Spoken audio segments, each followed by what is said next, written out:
On Contact with Chris Hedges. College-educated elites, on behalf of corporations, carried out the savage neoliberal assault on the working poor. Now they are being made to pay.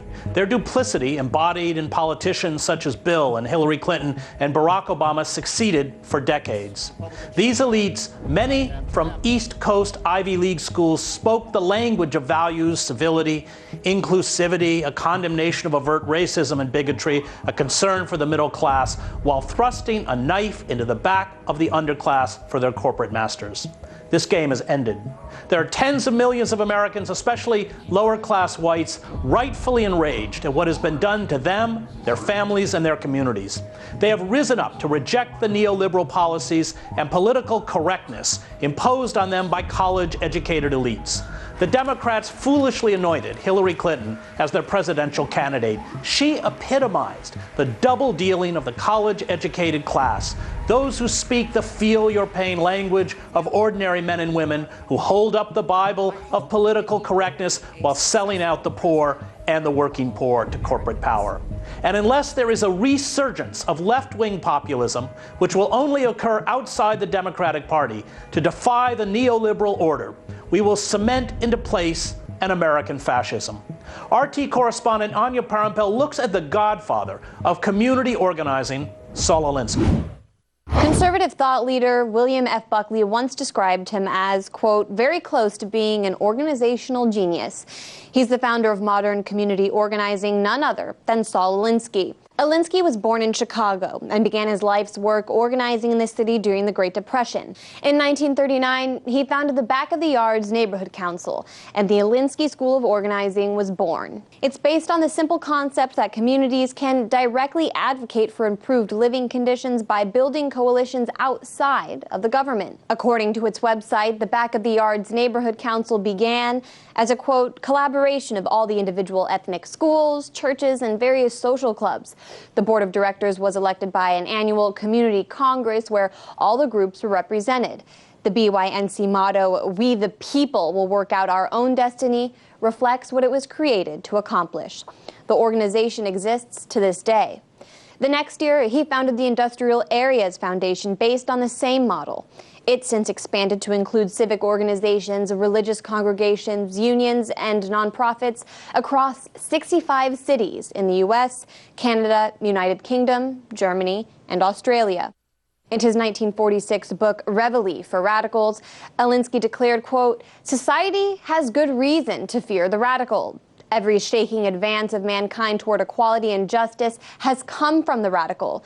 He hits, he hurts, he is dangerous. Conservative interests know that while liberals are most adept at breaking their own necks with their tongues, radicals are most adept at breaking the necks of conservatives. Though his life was dedicated to political action, Alinsky himself rejected political parties and organizations, even refusing to join the very groups he created.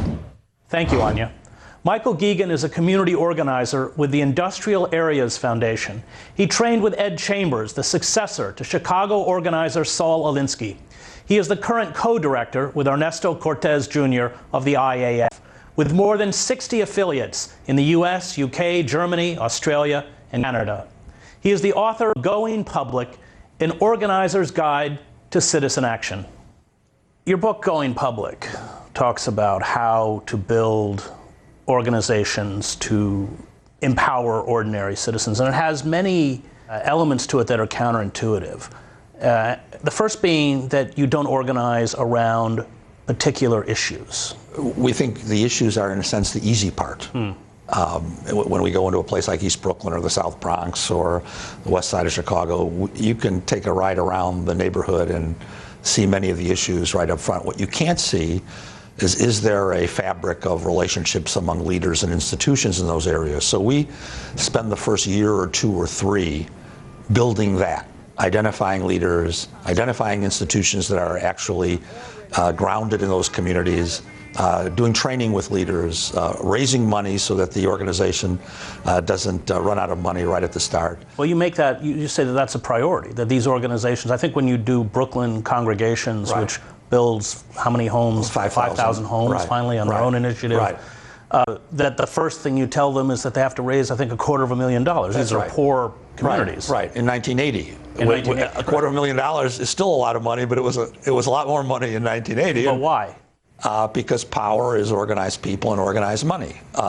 Most activists stress organized people and forget organized money. As organizers, we stress both. We think people have to have control of their own money. Otherwise, they become dependent on government. Which you eschew. You say don't take government money. That's correct. We don't take government money. We want independence. We want ownership. We want people to have skin in the game. We want people to be able to walk away from any situation they want to confront anyone they want to, without worrying about having their budget slashed or eliminated. So we stress both. Organized people and organized money is essentially building the foundation of the organization first. And then, once that's fairly solid, then we begin to identify issues through a real deliberate process of house meetings, individual meetings, listening to people, and not just doing a poll of a community. What do you care about, or what are you concerned about? But asking people what they're concerned about, and then asking them, are you willing to do something about it? And pushing the idea that they have to have some ownership. So when you build a community organization, what is the overarching theme if it's not built around an issue such as housing or safe streets or something? Yeah, well, that's a word you talk a lot about in the book. The overarching theme is power. That in the third sector, in the civic sector, you have to have power, because everything you need and want vis-a-vis the government or vis-a-vis the corporate sector is going to involve power. And the decision making in those situations is not about merit or how nice you are or how deep the need is. It's about, do you have enough power to compel a reaction from the state or a reaction from the corporate sector? So when people say, what are you building around? We say, we're building around power. And people who understand power have the patience to build the base, do the training, raise the money, so that when they start to go into action, they surprise people. A journalist here in New York, when we started, wrote a wonderful piece. He said the political establishment wondered, where did these people come from? And they hadn't seen the 2.5 years of work that we'd done before that. When you go and build these organizations, you write in the book, you don't look for the charismatic leader. Again, it's kind of counterintuitive, the people who you want to build an organization upon. Right. What are the characteristics that you look for? Well, and I wrote a little bit about this. One is anger, but it's not hot anger, or it's not rhetorical anger. It's not the ability to give a great speech. It's the deep anger that comes from grief. People look at their community, or look at their children, or look at their schools, or look at their blocks, and they grieve. They feel the loss of that. And often those people are not the best speakers or the best known people in the community, but they're very deep. They have great relationships with other people, and they can build trust with other people because they're not self-promotional. They're about what the issues are in their community. So we look for anger. We look for people who have, I call it the pilot light of leadership. It's always there. It's always burning. And then good leaders can turn it up and down depending on the circumstance. Then we also look for humor. I mean, there has to be some joy in this, and some fun, and some irreverence. And some of our actions are quite irreverent. And give me an example. Well, we had a meeting with the commissioner of parks many years ago, and he was a great liberal. And he thought, well, you don't like liberals too much. Not so much. No, not very much at all. And he considered himself a man of the people. And it was a park in Brownsville, and they'd been working on it for 3 years, and it was not even close to completion. So we put together a team of leaders led by Alice McCullum, a great leader, and we had one question: when will you complete the construction of Betsy Head Park and Pool? So when we went in, we met with his team. He starts out welcoming us, says, "I love this, democracy in action, blah, blah, blah." So Alice asked the question, and then he tries to defer to his staff, then she asks it again, and he tries to defer again, then she says, "Sir," in a low voice, "when will you complete the construction of Betsy Head Park and Pool?" And he starts to lose his temper, and he starts calling us, "You people." Yeah, it's in the book. "You people walk in here and yell and scream." She was whispering at that point. So he yelled as we walked out of the room and went to the elevator, but the reaction was very powerful, and he knew that we wouldn't stop there. And the park and pool got rebuilt very quickly after that. Once it was rebuilt, we had an event, and he was there, and Alice McCollum went up to him and put out her hand to shake it, and he recoiled at first, flinched, but then he put his hand out too and said, "Thank you for doing this." So, well, power, and there's a scene in the book where you go to a dinner with former Mayor Ed Koch. Right. Power is the ability, and you, Ed, the great Chambers, the great organizer right. you worked with, and who had worked with Alinsky, it tells you, the door swings both ways. Right. You can go, but you can't go out that door if you don't have power. You can't go out that door if you don't have power, and you can't go out that door. When you walk out of because he insults you and your organization, you refuse to have dinner with him. Right. He did insult us very badly. So I stood up. You communists and Nazis, basically. In the same, yeah. Right. And then he said, "Let's have dinner." Right. So as the other people, the Margolis and the Marriotts and others went into the dining room, I pulled the mayor aside and said, "I'm not eating with you. You called our people communists and Nazis, and you expect me to have dinner?" And he got very upset, and he said, "You can't do this to me." And he grabbed me by my suit coat, and I said, "Mr. Mayor, where's my coat? I'm leaving." It was winter. And he held on to me, and finally I broke free. I said, "You can keep my coat." And then he asked the staff to get the coat. By the way, the staff were lined up in all the doorways, and they were smiling as this happened because they'd seen this routine of his many other times. The reason I could walk out is because Ed Chambers, my mentor in organizing, warned me that and alerted me the door swings both ways. They don't control you in that setting. And the other reason was I was connected to people who the mayor insulted, and I wouldn't let those people down by sitting down after all that and then trying to talk it out over dinner. So knowing who you're connected to, what team you're on, is really a key thing in organizing. And I think it's what many modern activists lose sight of. They have a theoretical sense of who they're with. And that's what we're going to talk after the break. Okay. Thanks. When we come back, we'll continue our conversation with community organizer Michael Geoghegan. Welcome back to On Contact. We continue our conversation with a community organizer and co-director of the Industrial Areas Foundation, Michael Geoghegan. So I want to talk about what activists today have to do in the devastation that has been writ large across our country. You end the book by talking about this. But before I do, I want to ask one more question, and that is, you refer in the book to people who organize being able to draw on the memory of communal groups, of communities, you even mentioned what it was like on their farm, maybe in Panama or something. Right. And there is a new generation that doesn't have that memory. How do you deal with that? It's a really good question. We had a young fellow in Chicago recently named Ian from West Coast, wealthy background, graduated from college, had a lot of money, toured the country, just looking for what to do next. Came to Chicago and ended up doing an internship with us. And he decided he had to just go to work like most people do, and he did. And then he started participating in local institutions, and he began to really rethink how he operated in the public arena. That it wasn't all about being with your best friends, all thought like you and affirmed everything you did. It was about being out in the mix of the world.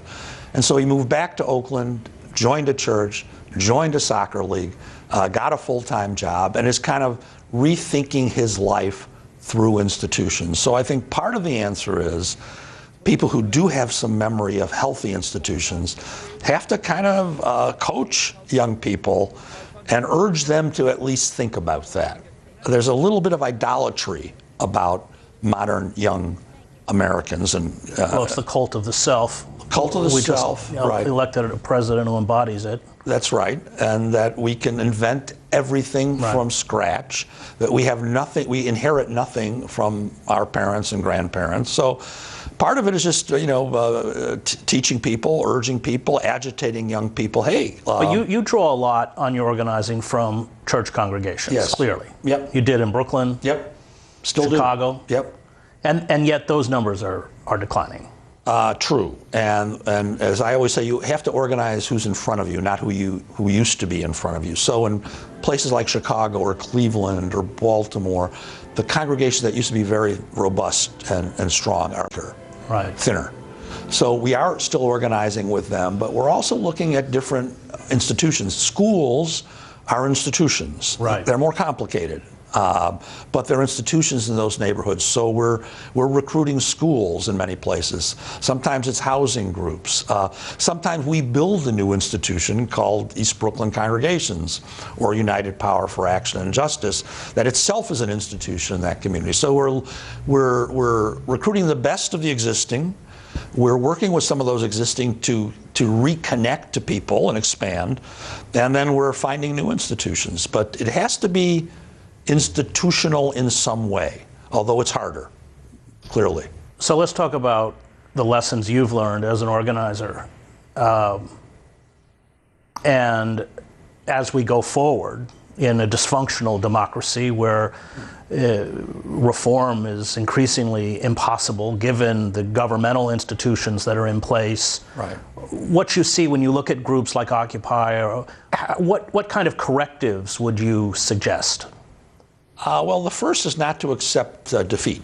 In 1980 in New York, all the liberal establishment, the entire establishment, was saying that New York would never be as strong as it once was. It was called benign neglect. It's only benign if you're not being neglected. And so they wrote off whole parts of New York permanently in their minds.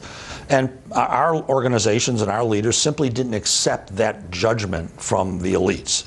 Said, well, things are hard, tough, but we're going to build an organization. We're going to begin to identify things we can correct, and we're going to correct them. And we're going to correct them with government if we can, or without it. We'll raise our own money. We'll figure out our own housing strategy. We'll hire our own developer and general manager. So it's being more flexible and plastic about solutions. It's not just relying on what the state or what the market says is possible. It's creating your own kind of options there. And then I think it is investing in institutions. I don't see any other way around it. If you can't, established institutions and new ones, if you can't engage institutions or create new and better ones, whether they be churches or civic or union, I don't think it's possible. I think individually, one by one, the power in the other two sectors dominates, and that's been the case. You see it in the UK. There's an excellent article in the London Review of Books about how in the UK the public sector is being reduced year by year. Which is true here too. Yeah, true here, a little slower, but it's happening. They've destroyed their post office. We haven't done that yet. Well, we've destroyed our libraries. Yeah. So in Trenton, they closed the 4 neighborhood libraries, right, near right. In southern New Jersey. Now, those are public spaces right. where people who need to learn things, say immigration rights, that's where they go. And if there's no public space, if there's no public sector, it's very dangerous. So I'd say if you wanted to do something in Trenton, you should think about reinstating those 4 local libraries and tell the Princeton University people who spent $300 million on a useless arts neighborhood right. to invest it there. So there you go. And the guy who donated the money, Peter Lewis, didn't even want a building. Right. Yeah. Oh. You talk in the book about what you call the 4 habits right. for successful organizing, which I want to go through. The first one being relating. Right. Knowing how to build a public relationship. It's an art. And it is. And I was telling you before, very similar in terms of being a good journalist. Correct. Building relationships. Correct. You quote Sennett about that we live in a culture, the tyranny of intimacy, Oprah and the feel your pain, which of course is faux intimacy. Right. It's the language of intimacy without being intimate. Right. Talk about what that means. Well, take it in the context of our current situation. How do you build relationships with people who voted for Trump? Right. You don't do it by email or on the internet. You go and sit down with them and meet them. And so one of our organizers from Chicago went down to Southern Illinois, where many of her relatives voted for Trump, and spent the weekend there kind of reconnecting and just listening to them. Why did you do it? What was in your mind? What did you think? So the first obligation, and Bonhoeffer said this, is the ministry of listening. Yeah. We have to listen to people unlike ourselves, and once we build a relationship, then agitate them and be willing to be agitated by them. So the habit of relating to people who don't agree with you on everything is a habit that we emphasize, and that's a lost art in modern society. Action, the habit of action. Yeah, it's not at reenactment as I describe it. It's not repeating an action from the 60s, which is where I started in life and which I revere, but the establishment's figured out how to resist those actions. Go into a pro. Right, and deflect them. Yeah. And have successfully. fake arrests. Right. So everybody looks like they've had an action. No, they haven't. Right. They've had a reenactment. Boutique activism. That's right. I've done it a few times. Oh, you have? Yes. You go off for 4 hours and it looks good in front of the camera. Right. So it's got to be creative. It's got to be disciplined. It's got to be irreverent at times. It's got to surprise them. It can't be predictable. So that takes reflection and thinking. And so we do a lot of action that is, we think, creates a good reaction. And organizing, your third. And that's what we talked about at the start. Constantly recruiting, constantly training leaders, constantly raising, not a lot of money, but enough money. So, we think about organizing. Three things have to be happening in great organizations. People have to be relating, people have to be learning, and people have to be acting. So in many religious circles, there's some learning going on, and there's a little bit of relating going on, but there's no action, external action. And it's killed, many institutions. In a lot of activism, there's a lot of acting, but there's not much relating and there's not much learning, so people make the same mistakes again and again. And Roshan, your last point. Well, it's just thinking about things, not reacting, not overreacting. I was in Wisconsin during the Walker situation and the reaction to it. They did, I think, 23 major demonstrations, 50, 70, 100,000 people. After the second or third, I said to people, why are you doing all these? Because as you do these, you can't be building relationships in local communities, and you don't know what your own members are thinking about this situation, which ended up being, unfortunately, the case. So it's doing all three things and having a rhythm of that, not letting action dominate, but also not letting relating dominate. You've got to get all three going, all three gears. And given the corporate coup d'etat that we have undergone, neoliberalism turbocharged under Trump, I think you would probably agree that building these grassroots organizations are finally the only mechanism we have left to empower ourselves. Obviously, I think that, and that's what I've spent my life doing. And it's not going to come out of the Democratic Party, which is an institution. Kind of. It's kind of a permanent mobilization, actually. I don't consider it an institution. What do you mean by that? It's built around charismatic or non-charismatic figures, a lot of money, and a lot of media. No relating. And no real action. It's nothing but a reenactment of itself. And it falls flat, obviously. So, can we rebuild unions? I think we can. It'll take some time, and we're doing it in some parts of the country. Can we rebuild civic life in some of our cities? We have, and we'll do more of that. Can we take these people on? I know we can. But it'll take different tactics. It'll take some very unconventional allies that will surprise people. But great. Yeah. Thank you, Mike. Thank you, Chris. That was community organizer Michael Geoghegan. There is only one way left to blunt the yearning for fascism coalescing around Donald Trump. It is to build movements or parties that declare war on corporate power, engage in sustained acts of civil disobedience, and seek to reintegrate the disenfranchised back into the economy and political life of the country. The sociologist Emil Durkheim warned that the disenfranchisement of a class of people from the structures of society produced a state of anomie, a condition in which society provides little moral guidance to individuals. Those trapped in this anomie, he wrote, are easy prey to propaganda and emotionally driven mass movements. Organized resistance will never come out of the Democratic Party. The longer the elites who oversee the disemboweling of the country on behalf of corporations remain in charge, the worse it is going to get.